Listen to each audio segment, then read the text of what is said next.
Pemakaian Allah itu ujungnya tidak kelihatan, asal kita taat saja, asal kita setia. Tapi selalu mulai dengan sesuatu. Ini Ezra contoh yang indah. Ini orang luar biasa. Ezra pasal 1 ayat 1 sampai 11. Pemakaian Allah. Judul di Alkitab kita, Koresh mengizinkan orang-orang buangan pulang ke negerinya.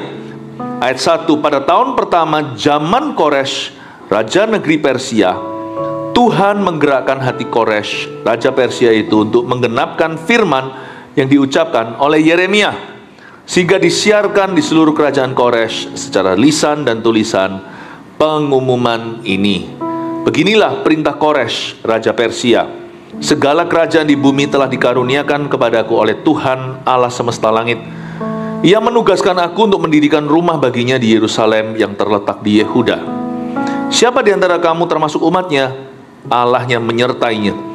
Biarlah ia berangkat pulang ke Yerusalem yang terletak di Yehuda dan mendirikan rumah Tuhan Allah Israel, yakni Allah yang diam di Yerusalem. Dan setiap orang yang tertinggal dimanapun ia ada sebagai pendatang harus disokong oleh penduduk setempat dengan perak dan emas, harta benda dan ternak, di samping persembahan sukarela bagi rumah Allah yang ada di Yerusalem. 4 ayat dulu, saya bahas ayat per ayat. Pemakaian Allah. Ini adalah kitab Ezra. Yang nulis kitab Ezra ya Bapak Ezra. Siapakah Bapak Ezra? Ezra adalah seorang pendeta di Perjanjian Lama. Dia membangun worship umat Allah. Lain kata Nehemia. Nehemia itu seorang politikus. Sebenarnya dia awalnya di FNB. Tapi habis itu dia bangun tembok. Jadi Tuhan itu heran sekali.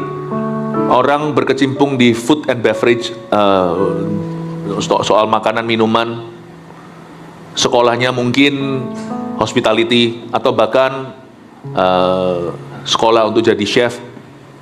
Tapi nanti dia dekatnya sama pejabat.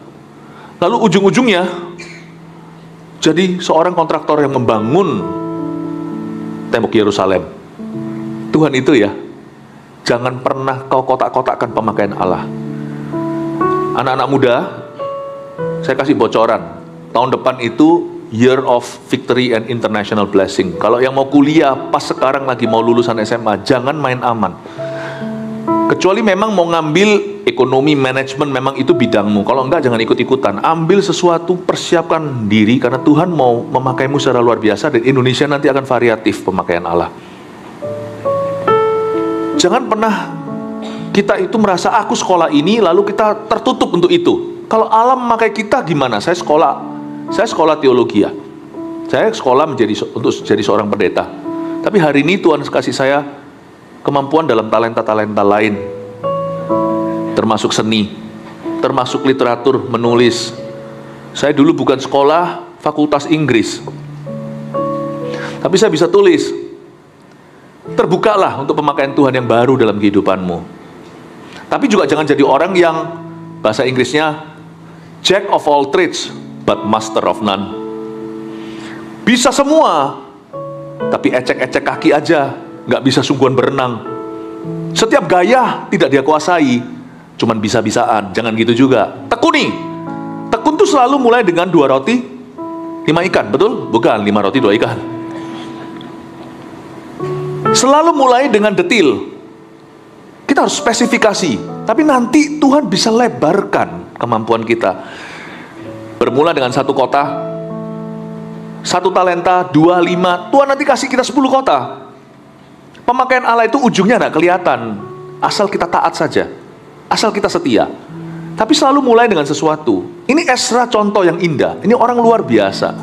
Dia ini seorang pengkhotbah, seorang hamba Tuhan, tapi dia datang ya, membangun kembali bait suci. Hebat ini orang. Ezra adalah penulis 1 dan 2 Tawarik juga. Kasih sedikit background. Ezra juga yang menulis kitab Ezra dan Nehemia, koleganya Nehemia. Ezra juga seorang editor Perjanjian Lama. Jadi yang merangkum Perjanjian Lama, Kejadian sampai di zamannya itu Ezra. Jadi Ezra ini termasuk orang-orang di penutupan Perjanjian Lama. sebelum nanti akhirnya masuk ke perjanjian baru, dimulai dengan Yohanes Pembaptis. Dan Ezra ini seorang pemimpin migrasinya Yahudi. Orang-orang Yahudi itu kan terpencar-pencar ya kan, karena Babilonia kan ditangkap mereka lalu dibuang-buang. Itu sama Ezra dikumpulin, dan batch by batch per gelombang itu orang pada berdatangan dari zaman Zerubabel, Ezra, Nehemia, itu bergelombang. Jadi dia ini yang memimpin gerakan Hwejia, kembali pulang. Ini Ezra. Tapi Ezra ini cerita tentang seorang raja namanya Koresh, bukan orang Yahudi. Ternyata dipakai oleh Allah secara luar biasa dan sudah dinubuatkan sejak zaman Yesaya, Nabi Yesaya, ratusan tahun bahkan sebelum Raja Koresh orang Persia ini dilahirkan. Kita harus yakin dulu bahwa hidup kita ini sudah dinubuatkan sebelum kita dilahirkan, sekalipun nama kita nggak tertulis di kitab Yesaya, seperti Koresh atau bahasa Inggrisnya Cyrus. Tapi kita harus tahu bahwa kita ini sudah dipilih sebelum dunia dijadikan. Loh, berarti Pastor Philip kalau gitu orang yang nggak kenal Tuhan kan salah Tuhan. Berarti Tuhan tidak pilih mereka untuk diselamatkan. Jangan tarik terlalu panjang. Jangan lemparkan ke Yang Maha Kuasa kalau itu adalah keputusan hatimu. Tetap kita harus mengambil keputusan yang benar. Tapi kalau kita hari ini dipakainya, diberi kesempatan, mulailah curiga yang baik tentang Tuhan. Mungkinkah memang Tuhan sudah memilih aku? Supaya kita nggak gaya. Oh, aku dipakai Tuhan kenapa? Karena saya fasilida, karena tampang saya, karena koneksi.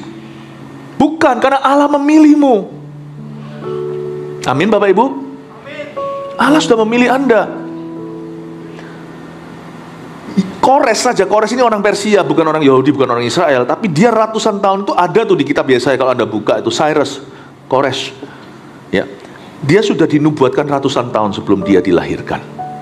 Nah, sekarang saya tunjukkan. Ketika seorang Ezra, seorang Yahudi yang dipakai oleh Allah, menulis tentang seorang Yahudi yang dipakai oleh Allah pula, ini indah. Orang yang dipakai Tuhan itu sesama mereka, sama-sama tidak akan saling menjatuhkan. Gak akan ada rasa saingan. Ezra tidak merasa tidak aman. Ezra itu menulis dalam biografinya, diceritakan tentang seorang raja. Karena Raja Kores itu jasanya di mana? Kalau bukan karena dia digerakkan oleh Allah. Ini adalah raja adikuasa. Ini adalah bangsa penjajah. Orang Yahudi itu takluk sama Persia di zamannya Ezra. Kalau tidak ditanda tangan, Tuhan itu juga bisa pakai presiden loh, untuk bisa mendatangkan kebebasan beribadah. Tuhan juga bisa memakai yang namanya otoritas daerah. Tiba-tiba entah kenapa kok gubernurnya ini yang dipilih sama Tuhan demi gereja, demi umat Allah, tiba-tiba dipilih. Tuhan juga bisa pakai figur-figur sekuler. Jadi Kores ini berjasa luar biasa. Nanti kalau Anda baca luar biasa, dia itu bahkan mengembalikan hartanya bangsa Israel yang dirampas dari bait Allah oleh nenek moyangnya. Bukan nenek moyang sebenarnya sih, Babilonia itu, Nebukadnezar itu kerajaannya ditaklukkan sama Persia. Jadi sebenarnya orang-orang pendahulunya itu harta dirampas. Mana ada cerita kayak gini? Papa punya mani dijak sama tetangga, anaknya nanti kembaliin ke Anda. Nggak ada, nggak terdengar seperti itu. Dulu ya, mungkin ada satu orang papa dengan papa, ini urusan papa dengan papa, dihabiskan bisnisnya, dilarikan uangnya. Nanti keturunan ketujuh, keturunan ketiga lah jauh-jauh, cucunya nanti datang ketuk pintumu. Ini your grandpa's money. Nggak terdengar itu. Orang Kristen aja nggak pernah. Orang Kristen bisa begitu aja tetap mengagumkan. Bayangkan. Ini orang sekuler. Bayangkan dia ambil hartanya orang Yahudi, dibalikin ke Israel. Bahkan di kalangan orang Kristen pun tidak terdengar yang kayak begini. Kecuali orang Kristen yang jujur, yang sungguh-sungguh takut akan Tuhan, yang tulen, yang asli, bukan KTP-an. Kembalian aja kejar kok, kelebihan uangnya dibalikin, ditransfer balik, itu jarang terdengar. Yang lebih sering terdengar adalah kelebihan tidak dikembalikan.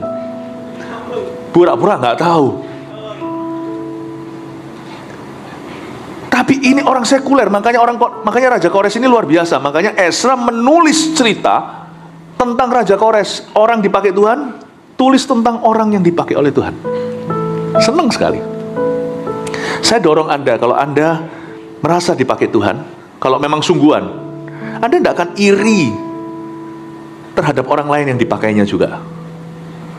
Makanya itu tidak perlulah sesama orang Kristen saling menjatuhkan, sesama hamba Tuhan dengan gereja lain. Makanya puji Tuhan di gereja kita kan tidak pernah jelek-jelekkan. Ya, jadi mari kita sama-sama mawas diri soal ini. Kalau kita melihat CGL lain dipakai Tuhan dan berkembang, coach lain, TL. Kalau kita melihat teman kita, padahal masuknya sama-sama, sekarang dia sudah MSc 3. Ya salah sendiri sana bolos-bolos. MSc 1-nya. Boleh kita merasa ketinggalan, kita kejar ketinggalan kita, tapi jangan pernah kita itu iri hati. Pemakaian Tuhan itu indah dan beda setiap orang. Ya, saya dipakai beda dengan Pastor Andrew Cho yang pegang international ministry, dengan Pastor Oke beda, tampang pun kami tidak sama. Saya dan Pastor Oke angka 10 beda. Haleluya, maaf Bu Ika. Semoga ini menjawab ya. Padahal kita belum baca apa-apa. Mari kita baca satu ayat dulu. Maksudnya kita baca, saya jelaskan ayat per ayat. Pada tahun pertama zaman Kores, raja negeri Persia, Tuhan menggerakkan hati Kores, raja Persia itu. Berhenti di situ. Enggak tele-tele ya. Pada tahun keberapa pemerintahnya Raja Kores dia langsung beraksi? Tahun pertama. Kok bisa? Ceritanya gini, Raja Kores itu diberitahu sama paniteranya, diberitahu sama administrasinya, diberitahu sama orang-orang Yahudi juga bahwa Bapak Raja itu namanya sudah tertulis di kitab Yesaya. Kan tidak bisa dipalsu gini. Kalau orang sudah kejadian lalu kita berkata tadi Tuhan bilang begini, ya banyak yang bisa ngaku-ngaku. Tapi kalau sudah ditulis tinta di atas kertas, disimpan di gulung papirus, ratusan tahun kemudian dibuka, namanya dari di situ. Penjelasan tentang tahtanya, kapan dia naik tahta, kerajaannya kalahkan kerajaan mana, itu orang kan merinding. Raja Kores mendengar itu langsung beraksi. Saya senang sekali. Ini yang Tuhan suka dalam diri seseorang. Tuhan tuh tidak cari orang mampu. Tuhan tuh cari orang mau. Dan orang mau tuh selalu ronde satu. Kalau sana bilang mau tapi tele-tele, misalnya aku mau dibaptis tapi 5 years later nggak baptis juga, saya rasa jangan ngaku-ngaku mau lah. Anda ragu. Kalau memang mau, itu melaku. Bahasa Jawanya, bahasa Jawa dan bahasa Indonesia digabung jadi satu, melakukan. Anda tidak bisa melakukan kalau Anda tidak melaku dulu. Ada kata melaku di dalam melakukan. Amin. Harus melaku, harus jalan. Tahun pertama Kores langsung action. Jangan buang waktu lah. Jangan buang waktu. Kemarin saya ditanya sama satu orang, Pastor Philip dulu menikahnya umur berapa? 25. Saya kira dulu itu udah telat-telat loh. Ternyata sekarang orang suka lambat-lambat. Lain cerita kalau memang belum laku. Tapi kalau sudah ada yang mau, apalagi yang mau 7, sana pilih pelan terus. Bukannya tidak mau, tidak ada yang mau, cuman sana tidak pernah memutuskan. Tanya lagi sama orang itu, kamu serius cari istri tak? Kamu serius cari suami? Atau kamu cuma mau coba pacar? Kalau kamu memang serius, melaku, jalan, ambil keputusan, pasang tapal kuda. Tidak ada orang sempurna. Kalian berdua akan saling sempurnakan, Tuhan yang akan menyempurnakan. Make decision. Kalau enggak, 5 years later, nikah 45, sorry nih ya, yang masih belum menikah sampai umur tertentu, lain cerita kan, mungkin bukan karena Anda tidak mau, tapi belum ada yang cocok gitu lah ya. Belum ada yang cocok. Tapi ada orang itu yang memberatkan berat jodoh atas pilihan sendiri loh. Karena dia tidak pernah serius dengan hidupnya. Yang dia gapai itu adalah idealismenya. Tapi dia tidak pernah garap visinya. Kalau kita memang mau garap visi, kita tidak akan tele-tele, my friend. Kalau Kalau saya mau garap visi misalnya 1000 gereja 1 juta murid ini, saya tidak akan mulai dengan sempurna. Saya akan mulai dengan yang ada, 5 roti 2 ikan di tangan. Kamu mau, mulailah, kita bermulai. Tidak boleh sembarang pilih juga, tetapi meskipun ada kriteria. Tapi kita akan berbenah. Apakah Anda kira sekarang semua pastor yang bersama dengan saya itu semuanya sempurna pada waktu mula? Saya pun tidak. Kita belajar, tabrak kiri, tabrak kanan. Tapi mulai dulu. Anak muda sudah lulus, misalnya sekolah luar negeri, papanya juga bukan kaya raya. Lama-lama di sana mahasiswa kekal. Ngambil kreditnya dikit-dikit supaya lebih lama lagi di Australia. Pulang, buang waktu, buang uang. Tahun pertama Raja Kores langsung beraksi. Sana cepat lulus, habis lulus langsung mau di situ kerja yang bener, urusi izin tinggalnya, cari kerjaan, jangan cari kerjaan yang sifatnya, lu ngapain sekolah begitu lalu kerjaannya itu. Nggak ada nilainya kalau cuma dapat dolar. Anda harus dapat pengalaman. Betul nggak? Kalau nggak, buang-buang waktu, pulang. Kalau memang harus di situ, timba ilmu ekstra yang university tidak bisa beri. Tapi kalau Anda pulanglah ke sini, tahun pertama. Jangan tahun pertama. Anak saya lulus, keesokan harinya langsung kerja. Saya bilang, jangan buang waktu. Pulang jet-lagnya tuh nanti sambil ditelan lah. Besok menguap nggak apa-apa. Kerja. Tahun pertama langsung Kores beraksi. Minggumu ke-1, hai anak muda, setelah kau lulus sekolah dari luar pulau, kota atau negeri, kerja langsung. Jangan pilih gaji tinggi, pilih apapun yang di depanmu. Waste no time. Don't waste time. Amin, Bapak Ibu Saudara. Sewaktu saya sendiri secara pribadi belum ada banyak kerjaan, karena waktu saya baru pulang ke sini Indonesia, saya kepingin kebangunan rohani, tapi kan harus mulai dari nol kan. Saya masih ingat tahun 98 saya pulang. Yang saya lakukan adalah saya setiap hari berdoa 6 jam syafaat untuk kebangunan rohani Indonesia. 6 hours. Bukan dicicil ya. Saya juga doa 6 jam, tapi dicicil setahun. Saya 6 jam sehari. Saya doa. Sekarang saya nggak bisa. Pengakuan, nggak mungkin saya bisa doa 6 jam sekarang. Waktuku tuh kebut-kebutan sekarang. Waktu saya tuh F1. Besok pagi saya sudah di Singapura. Waktu saya itu F1, nggak bisa 6 jam. Untung saya dulu masih nganggur. Saya doa kebangunan rohani. Lalu ada cerita itu loh, tahun 98, 1 tahun itu saya nggak bilang saya, karena saya dengan beberapa orang membawa 300 orang non-Kristen kepada Tuhan. Dibaptis semua di GMS. Saya belum pendetamu waktu itu. Saya belum pendeta, saya masih pengusaha. I waste no time. Pulang besoknya masih jet lag, perbedaan waktu. Saya sembahyang 6 jam. Pada waktu tidak bisa tidur, saya 6 jam. Full ya, stretch all the way 6 jam. Saya minta kebangunan rohani hari ini. Jikalau terjadi tuayan di gereja kita sekarang, saya nggak berani klaim kredit karena Tuhan larang kita bangga jasa. Tapi saya tetap yakin itu ada hubungannya dengan saya doa 6 jam selama 6 bulan itu. Taburanku hari ini kulihat di tuayanmu. Saya minta Anda semuanya, apapun profesimu, termasuk sana, kalau ada keinginan untuk menjadi seorang hamba Tuhan, sini tak gembleng. Jangan aku hamba Tuhan dulu, kalau maunya langsung naik gini khotbah. Itu semua orang juga bisa. Masuk ke kamar tak kunci dari luar 6 jam. Keluar saya tanya, lu dapat apa? That's how I train a pastor. Silakan mendaftar. Makanya itu anak-anak Anda taruh di GMS tidak salah. Spiritnya. Cucu Anda taruh di sini tidak salah. Profesi apapun taruh sini. Karena hamba-hamba Tuhan yang menunjukkan.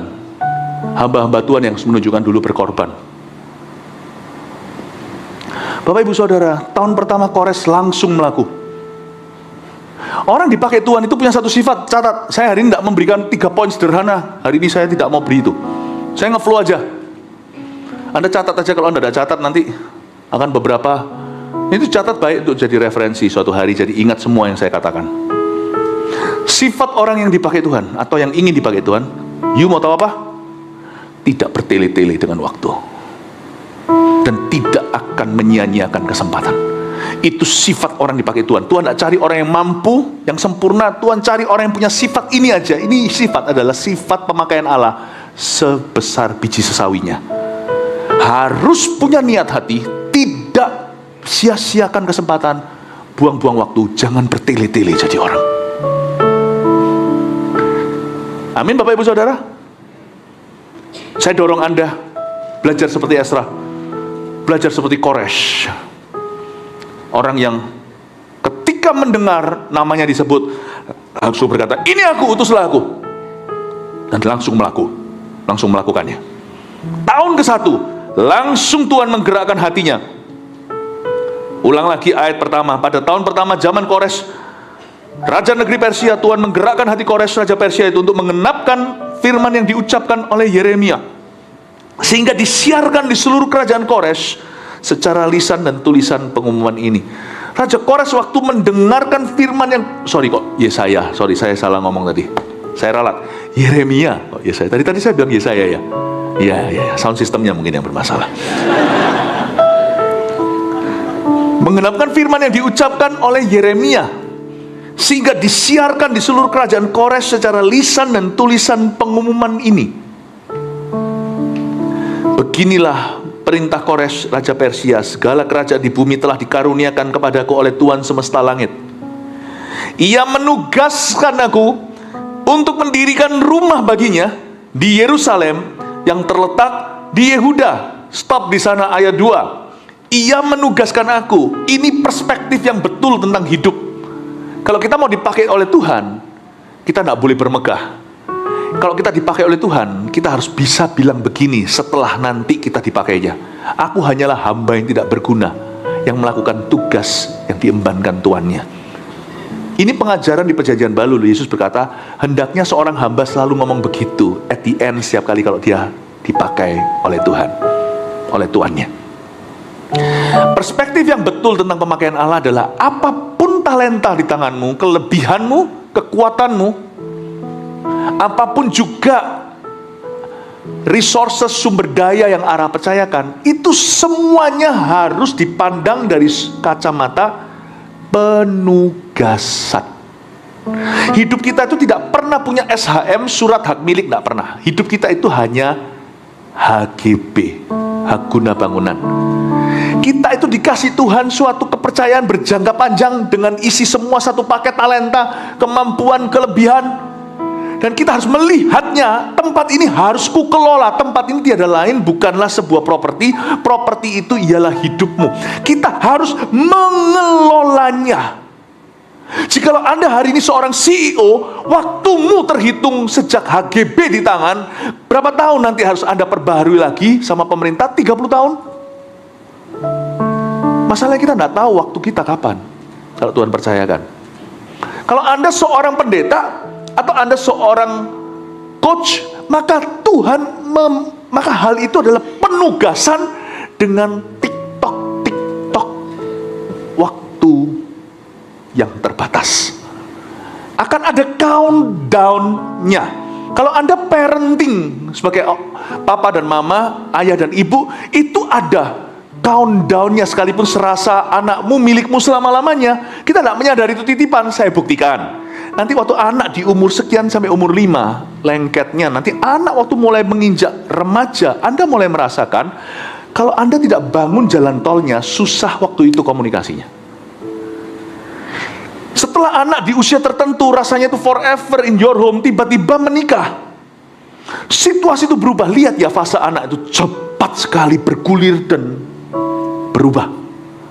Dari sana Anda tahu bahwa kalau Anda orang tua, Anda cuma punya hak guna bangunan atas hidup mereka. Anda harus bangun hidup mereka di setiap fase kanak-kanak mereka. Kalau tidak, terlambat lewat. Jadi kita tahu bahwa semua yang kita miliki itu penugasan dan hanya guna bangunan. Ini saya sempat tegur ada seorang hamba Tuhan, 2 sebenarnya, seperti saya seperti ini, senior pastor, tapi bukan di dalam negeri. Beliau juga masih berusia muda-muda, Lalu saya beritahu sama dia, ayo, aku sudah tidak bisa bantu kamu seperti dulu, karena sekarang saya sibuk sekali dengan ministry yang Tuhan embankan.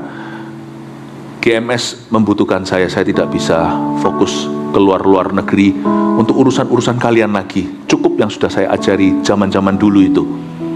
Cepet ya, saya kasih tabikan salaman, selamat untuk tugas Anda. Saya tidak lama yang lalu berikan masukan. What have you done? 5 tahun, 7 tahun sebagai gembala senior, you haven't built anything. Saya tanya, sesama hamba Tuhan boleh saling menegur. Lebih baik daripada dombanya yang mendidik dia, lebih baik gembala lain bantu dia untuk melihat blind spotnya. Jangan kau kira kalau Anda sebagai pendeta minggu demi minggu gitu aja pokoknya isi mimbar.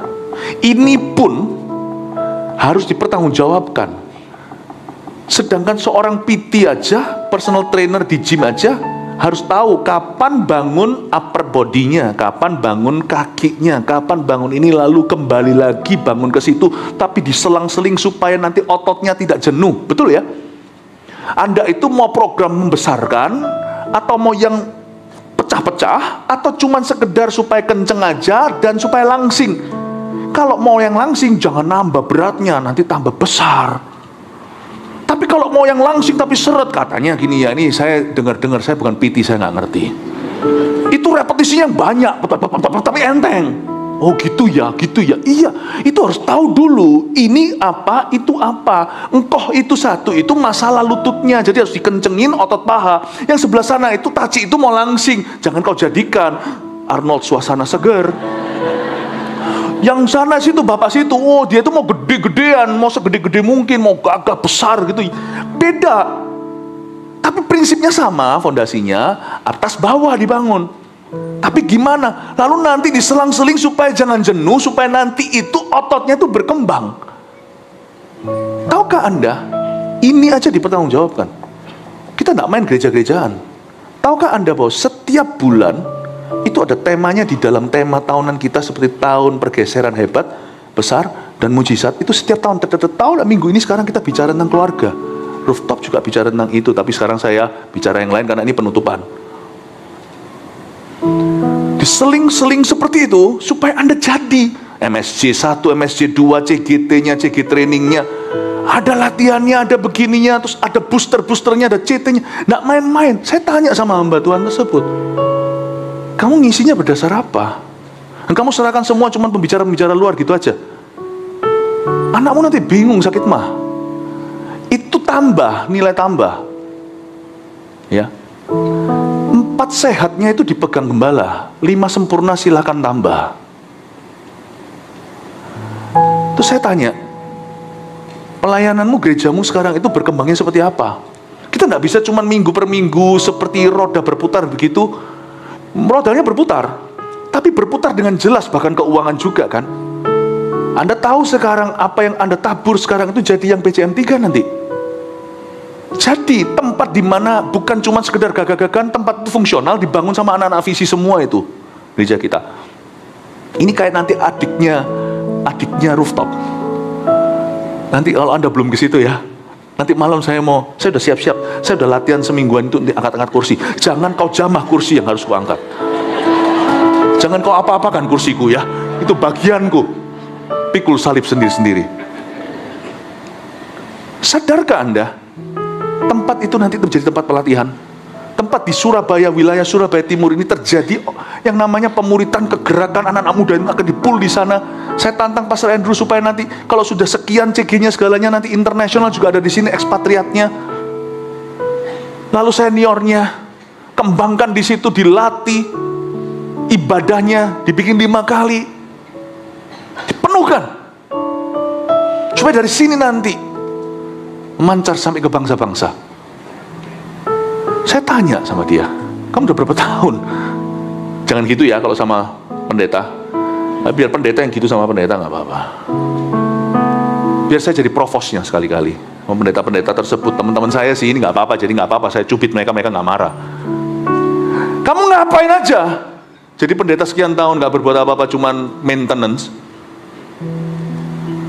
Kamu tidak pernah dipanggil untuk jadi manajer, tapi direktur. Direktur itu directing, mengarahkan, arahnya begini begitu. Kalau kita dipimpin semuanya manajer, pikiran manajer, nggak maju, cuma manage doang, maintain doang. Direktur itu jangan anak-anak muda sekolah untuk jadi manage sesuatu. Papa manage sesuatu karena papa memang dulu dengan skill pas-pasan. Kalian mesti harus punya pikiran jauh, direction, tapi jangan gaya-gaya pulang mau ubah semua perusahaan papa. Belum apa-apa, belajar dulu baru ganti popok kemarin hari. Belajar dulu, buat upscale dong, pikirannya itu maju. Nggak cuma minggu per minggu, tetapi jadi sesuatu. Jadi sesuatu. Sumur-sumur yang sifatnya dangkal, tiba-tiba semuanya dalam, nggak ada yang cetek lagi. Yang nggak ada sumurnya, ada sumurnya. Yang dulu dalam, sekarang jadi bendungan. Kalau nggak resign saja dari posisimu, suruh orang lain, karena lebih bagus pasti. Wah, mungkin terlalu tough ya nih. Mau pindah tempat ini. Saya nggak minta Anda cuma ganti kulit, saya minta semua kita ganti mentalitas. Pergeseran yang harus terjadi adalah pergeseran mentality. Kita ini mau pindah ke tempat yang baru, hendaknya kita juga jangan cuma pakaiannya baru, tapi hatinya diperbaharui. Saya beritahu detik di mana seseorang tidak bisa memimpin, tidak ada dia, cuman kelihatan nggak ada bedanya. Harusnya mau sendiri dan berkata, oh, kalau aku bukan nggak mau lah, masalahnya itu bukan karena nggak mampu. Nggak mau masalahnya. Kalau nggak mampu tuh orang bisa belajar. Semua kita selalu mulai dari ketidakmampuan. Tapi kalau orang udah nggak niat itu susah, iya kan? Orang kalau udah nggak niat itu susah. Siapa bilang kalau semua orang belajar bisa summa cum laude, bisa cum laude semua? Nggak bisa. Ada berapa orang cuma dapat B. Saya dulu waktu kecil terinspirasi. Saya dulu kecil kan sakit-sakitan, tapi saya punya satu teman itu dulu orang cacat, kakinya itu beneran polio. Jadi kursi itu, dia punya sports PE atau physical education, olahraganya itu dapat 8. Karena dia berusaha. Waktu semuanya lari, dia tetap lari. Waktu di SD ini, dia tetap lari. Mesti nyampe meskipun dia nggak usah, dia dikasih toleransi, dikasih perkecualian, tapi dia tetap lari. Dia dapat 8. Aslinya seharusnya dia cuma dapat 5. Tapi guru terharu melihat itu. Saya sama teman-teman saya dapat 6. Karena upacara kita ngobrol, dimarah kepala sekolah. Nanti pada waktu lari, kita lari keluar makan bakso. Saya dapat 6. Lihat bedanya. Nggak semua orang itu maupun seperti teman saya cacat pun nggak mungkin dia bisa dapat 10. Badminton nggak bisa, kaki cuma sisa satu lagi beating begitu. Suruh apa?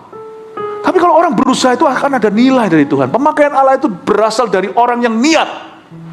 Ada aku, nggak ada aku akan ada bedanya. Niat. Aku nggak mau cuma sekedar nambah-nambahi tempat untuk ditanam di situ dan habis-habisin tanah. Tapi sedangkan aku sendiri tanaman yang tidak bertumbuh. Aku nggak mau cuma nambah-nambahin mulut untuk makan. Niat. Kita harus niat. Itu yang membuat hati saya selalu berdebar-debar setiap kali masuk hadirat Allah. Lord, use me. Use me, lest I be useless at all. Saya selalu punya taraf sama Tuhan, itu beda. Pakai aku luar biasa atau aku akan menjadi orang yang tidak berguna sama sekali. Saya tidak ada jalan tengah. You use me mightily. Makanya saya dorong dengan sifat yang sama untuk para senior kita. Jangan pernah merasa dirimu, aku sudah usia. No, Musa dipakai umur 80. Kalau kita sungguh-sungguh mau, Tuhan bisa pakai kita. Itu sungguhan loh. Anak kecil, Tuhan bisa pakai kita. Aduh, saya terharu Paul sama satu anak. Saya ceritain namanya Abel. Kemarin Kak Popong kasih saya. Dia itu punya kreativitas. Dia membuat sesuatu yang dijadikan akhirnya menu restoran oleh tantenya atau pokoknya keluarganya. Dia dikasih uang. Dia datang ke Kak Popong nih. Dia ke Kak Popong. Dia mau serahkan income pertamanya untuk Tuhan. Ini anak Eagle Kids Voltage. Dia bisa kreativitasnya buat sesuatu yang dipakai di menu makanan restoran saudara keluarganya. Dikasih imbalan uang sebagai apresiasi. Masih kecil, bawa itu ke gereja untuk bangun ini, untuk church building, untuk church builder. Saya bilang sama Kak Papa, aku mau ketemu anak ini. Tak doakan supaya dia menjadi orang yang menjadi CEO, menjadi direktur yang luar biasa suatu hari. Saya berkata, mentalitasnya sudah betul. Dia tidak mau jadi biasa. Orang-orang semuanya nge-game misalnya.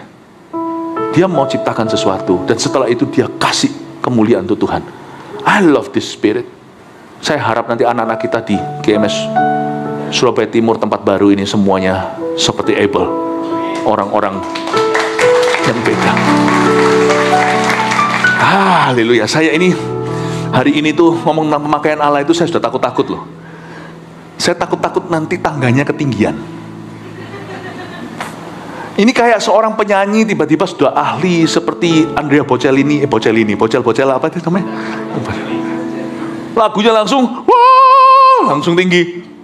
Semua orang tidak bisa ngikuti. Saya dalam hati, aku ngomong pemakaian Allah mending gak ngomong sama sekali. Kalau sekali saya bunyi, saya radikal soalnya soal pemakaian Tuhan.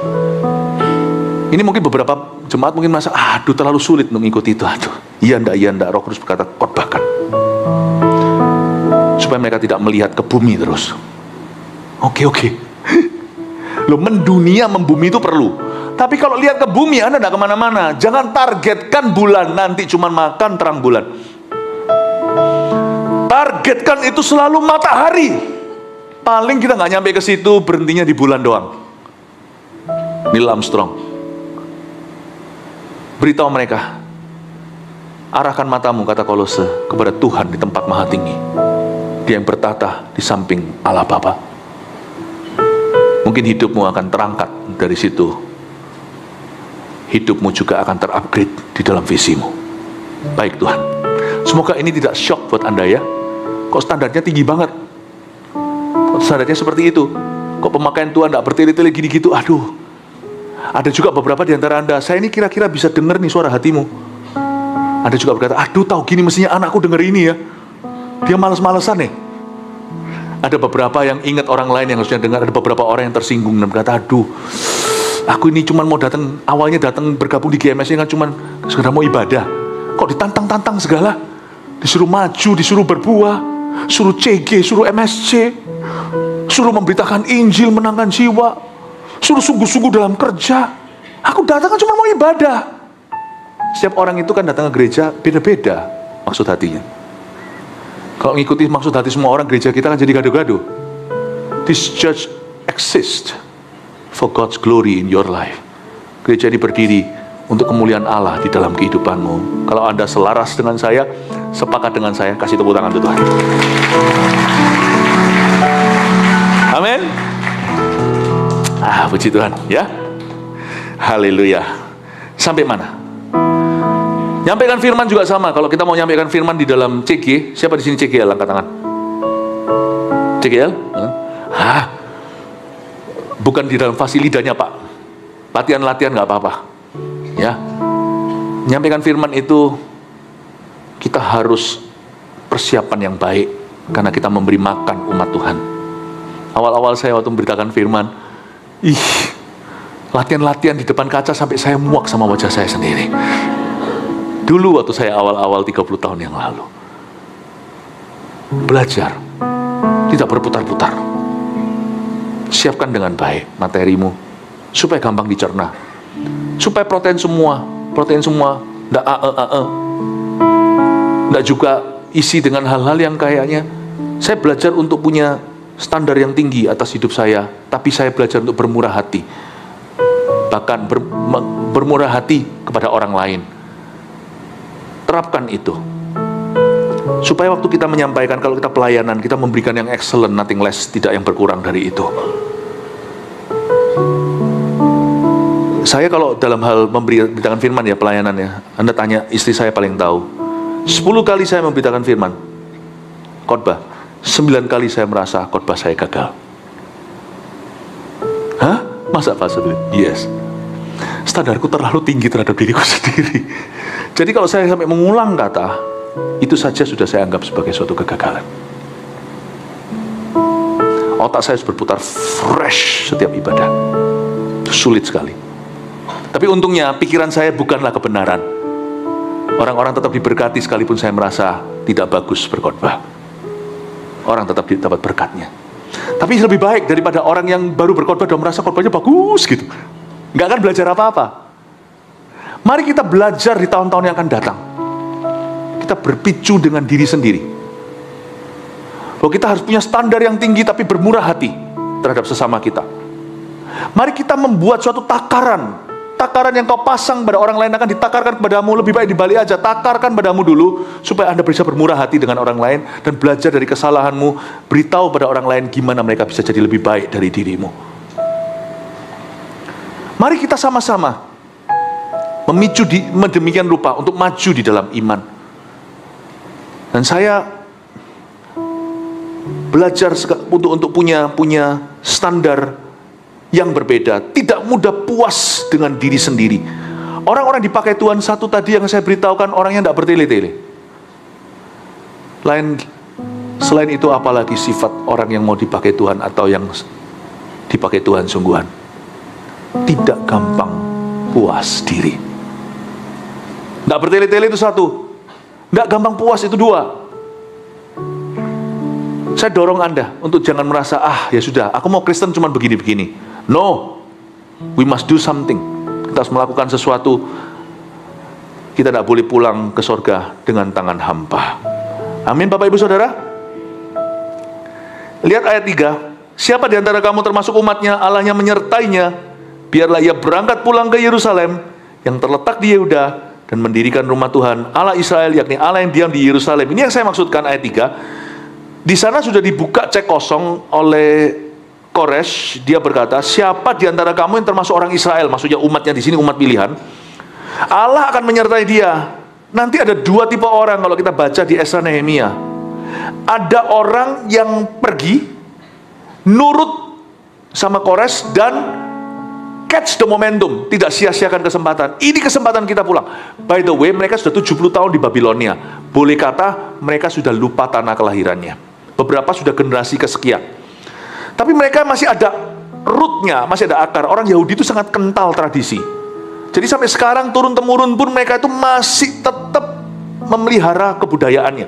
Karena itu waktu mereka disuruh pulang, itu masih fresh in their heart, cinta akan tanah airnya. Tapi cuma ada dua tipe orang. Yang satu meresponi langsung hujjah, yang satu lagi nggak mau. Jadi lihat ini. Yang tidak mau itu adalah orang-orang yang di zona nyaman, karena mereka sudah ada Wall Street lah di sana yang bikin Wall Street kan orang-orang Jews sekian berapa ratus tahun lalu. Mungkin mereka itu sudah nyaman di sana. Orang-orang Yahudi itu pendatang, orang-orang pendatang tapi sukses-sukses. Misalnya sekarang banyak orang Yahudi di Amerika itu pegang banyak financial sektornya negara itu. Jadi mereka itu sukses. Nah, waktu mereka diberitahu, ayo balik, ini kehendak Allah, tertulis di Yeremia, kamu 70 tahun dalam pembuangan, setelah itu kalian harus kembali ke tanah air. Mereka tidak kembali. Sebagian besar mereka tidak kembali. Mereka tetap di situ. Karena mereka rasa puas dengan money, dengan sukses pribadi. Mereka juga merasa, nggak apa-apa, aku tidak mau lebih. Aku tidak kepingin dipakai Tuhan lebih, asal hidupku diberkati. Sedangkan tipe Yahudi satunya lagi, kalau Anda baca nanti kebaktian berikutnya saya akan bacakan silsilah daftar orang-orang yang pulang. Siapa keluarganya, puak-puaknya itu pulang itu nggak sebanyak orang-orang yang tinggal. Ini orang-orang yang dicatat oleh Alkitab sebagai orang-orang yang dipakai oleh Tuhan. Ini orang-orang nggak puas. Aku nggak puas hanya diberkati, karena aku tahu suatu hari aku akan mati. Aku harus punya nilai, hidupku harus berdampak kekal. Jadi orang-orang yang merasa, aku datang ke gereja itu bukan hanya untuk beribadah. Aku ingin supaya menemukan pemakaian Allah atas kehidupanku, bukan hanya sampai dalam program gereja, tapi hidupku akan dipakai Tuhan karenanya. Aku ingin itu, aku rindu itu. Tapi ada orang yang datang dan berkata, aku cuma mau diberkati, aku datang cuma mau belajar, berkati, lihat pembicara. Pembicara nanti ada pembicara bagus di gereja mana ya, saya akan pindah ke situ. Nanti lain kali kalau di sini ya, aku akan ke sini. Jadi seperti itu. Dua tipe orang Yahudi. Tapi orang yang mau dipakai Tuhan itulah yang berbeda. Itu yang ditulis di Esra 2. Itu orang-orang yang berkata, memberikan diri dan berkata, aku tidak mau cuma diberkati, aku mau dipakai secara luar biasa oleh Allah Israel. Itu beda. Itu zaman Yosua, Zaman Gideon itu yang menyorongkan lidahnya langsung minum demi melepas dahaga, sama orang-orang yang pegang pedang satu tangannya mencedokkan air masuk ke mulut. Itulah 300 tentara Gideon yang membuat sejarah mengalahkan Midian. Yang lainnya cuman figuran. Saya tidak tahu, semua kita pasti akan mati, semua kita juga punya masalah. Kita semua punya berkat sendiri, kita semua punya problema. Tapi nanti yang membedakan di sorga adalah orang yang punya pahala dengan yang tidak. Itu bedanya di sini. Yang cuma masuk gitu itu doang, itu paling cuma yang cari berkat. Ya tetap mereka anak Tuhan. Tapi orang-orang yang berkata, pakailah aku Tuhan, itulah yang nanti punya mahkota di sorga. Itu ayat loh, ini bukan ide saya, ini firman Tuhan. Apakah implikasi punya mahkota? I don't know. Tapi Tuhan pasti membuat perbedaan. Itu aja. Orang-orang yang dipakai Tuhan tidak akan puas dengan berkat, tidak akan puas cuma dengan nyaman, tidak puas. Dia pasti ingin melakukan sesuatu, dan hari itu mereka mengemban sebuah tugas untuk mendirikan rumah Tuhan. Rumah Tuhan yang dibangun sama Ezra itu nanti sekian ratus tahun kemudian, hampir 500-an, di tempat itu anak Allah berjalan dan mengajar dan menyembuhkan. Yesus Kristus namanya. Mereka nggak mimpi, orang-orang yang nggak mau pulang dari Babel, mereka kehilangan kesempatan berpartisipasi untuk membangun sebuah bait, sebuah gedung yang nanti anak Allah yang hidup akan membersihkannya dari penyamun dan pedagang-pedagang, penukar-penukar uang. Itu nanti kan direnovasi sama Herodes, ditambahilah wing-wingnya. Tapi itu lokasi dan tempat dan gedungnya sama yang dibangun di zaman Ezra. Anda akan terkejut suatu hari waktu di sorga noleh ke belakang. Harusnya hidupmu tuh gini partisipasinya. Kamu kehilangan itu karena kamu tidak ngeresponi waktu hambaku berkata, ayo siapa mau dipakai Tuhan. Kamu kira itu dari dia, itu dari aku yang suruh dia untuk menawarimu sayembara sorga. Sorga membuka cerita, membuka peluang untuk setiap orang berpartisipasi dipakainya. Kamu diem aja karena kamu hanya mau tinggal di zona nyamanmu. Harusnya kamu tuh begini loh. Kita banyak orang nanti di gerbang sorga itu nangis dan berkata, Tuhan kasih aku kesempatan hidup lagi. Tuhan berkata, bagi setiap orang hidup hanya sekali, lalu penghakiman, sudah tidak ada waktu lagi. Kamu masuk, tapi hanya sebagai orang yang lewat api. Kamu cuma survivor. Kamu bukan conqueror. Itu yang terjadi. Itu yang saya sebut sama teman saya, hamba Tuhan. Kamu jangan cuma jadi. Kamu harus berbuat sesuatu, mengubah sesuatu. Jangan cuma menduduki, jangan cuma posisi. Kamu harus mencari fungsinya. Why you are there, guna bangunan. Kamu ada waktu, itu ada countdownnya. Waktumu itu sedang TikTok habis. Itu suara Tuhan. Siapa tahu, mungkin di balik saya ini sebenarnya Tuhan yang ngomong sama Anda. Ini direkod, bukan oleh dokumentasi kita, direkod oleh sorga. Aku hari itu sudah beritahu sama kamu, ketuk pintumu, kamu tidak mau. Harusnya kamu bisa terlibat dalam suatu karya yang besar, anak Allah bagi bangsa-bangsa. Bukan bait suci kali ini, tapi sesuatu yang lain di perjanjian baru. Tapi kamu tidak mau. Dengan ini saya selesai, saya tidak bisa habiskan 11 ayat. Saya ceritain kalau ini dalam sejarah. Dari Ezra ini, bergulir ribuan tahun kemudian ya. 2000 tahun lalu, terus Yesus jalan di situ. Orang-orang bangsa Yahudi masih tersebar lagi. Itu bersebar berkali-kali. Nah, Yahudi tersebar sampai ke bangsa-bangsa. Sehingga hari ini kita melihat Yahudi itu, orang-orang Yahudi, orang Israel itu ada di mana-mana. Termasuk ada di Jerman, ada di Swiss, ada di Prancis, ada di Eropa, banyak banget kan. Ternyata waktu saya pelayanan, sempat dulu saya pergi ke Tiongkok. Dulu zaman lagi Perang Dunia II itu, Shanghai itu banyak orang Yahudi yang dilindungi di situ, di China. Luar biasa ya. Tak terduga dari negara begitu yang bisa melindungi pada saat-saat itu. Perang Dunia, Jepang segala. Nah, orang-orang Yahudi yang tersebar di bangsa-bangsa itu mereka merasa aman. Kalau Anda lihat Holocaust, itu kejadian yang sangat mengenaskan dan sangat-sangat kasihan. Itu pembunuhan jutaan orang Jews. Itu orang-orang yang pakai strip-strip, kurus-kurus, videonya itu video jadul yang hitam putih itu orang kaya-kaya di Jerman, Prancis. Pada saat Anda mengira Anda berada di istanamu, Anda merasa aman dan kita menolak tawaran Tuhan, Aku ingin memakaimu. Ah, nggak mau, aku diberkati aja sudah happy kok. Anda akan terkejut. Saya tidak ngomong ini mensyukuri atau mensyukurkan bahwa apa yang terjadi dengan orang-orang yang waktu Holocaust itu bukan. Tapi ternyata di Jerman tidak aman, di Prancis tidak aman. Mereka punya uang segudang segalanya, tiba-tiba Nazi datang, peduli amat sana, koneksinya segalanya, semuanya sudah begini, langsung diambil kebun anggurmu, diambil semua, dirampas semuanya, dan Anda jadi tawanan hidup-hidup, dimasukkan ke gas chamber. Mereka akan terkejut semua bahwa ternyata yang paling aman adalah dalam kehendak Allah. Ternyata yang paling aman dalam instruksi Tuhan. Ternyata yang paling aman ternyata adalah tempat yang mereka hindari setengah mati. Kalau bisa kaya di tempat lain sudah aman, ternyata mereka justru dikejar di negeri orang. Lebih aman di tanah Israel sendiri. Sekarang orang Yahudi malah mengerti, semua pada balik ke tanah airnya. Kalau Tuhan bilang, lu balik, di situ paling aman. Kalau Tuhan berkata, maukah kau kupakai, di situ keamanan. Carilah dahulu kerajaan sorga, semua ditambahkan. Barang siapa kehilangan nyawanya karena aku dan Injilku, dia akan memperolehnya.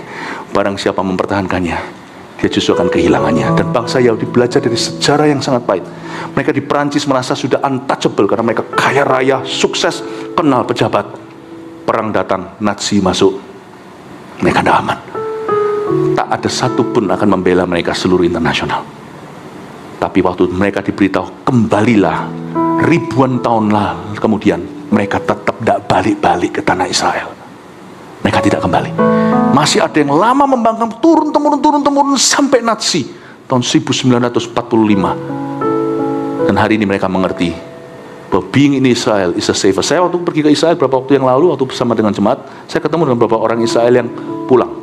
Saya tanya kenapa, dia bilang this is the safest place. Orang Yahudi yang ngomong sama saya, to be for us all over the world. Saya bilang, tapi di sini perang loh. Saya pancing. Ini semua tetangga-tetangga ini semuanya kebanyakan tidak suka. Saya bilang tetap lebih aman karena itu adalah takdir Allah kami. Wow, mengerti sekarang mereka, memahami. Amin, Bapak Ibu Saudara. Apa konsepnya untuk orang Kristen? Di mana Tuhan inginkan aku dipakainya. Tempat itu adalah keamanan buatku dan buat keluargaku. Satu, tidak bertele-tele. Tidak rasa puas. Dua, tiga, saya nggak tahu apa. Ya, sekira-kira apa yang kau pelajari dari yang terakhir ini tentang orang Yahudi? Tempat paling aman adalah tempat pemakaian Tuhan. Amin, Bapak Ibu Saudara. Semoga semua kita hari ini berada di dalam kehendak Allah. Itu tempat paling aman. Haleluya. Mari kita semua bangkit berdiri. Kita berdoa.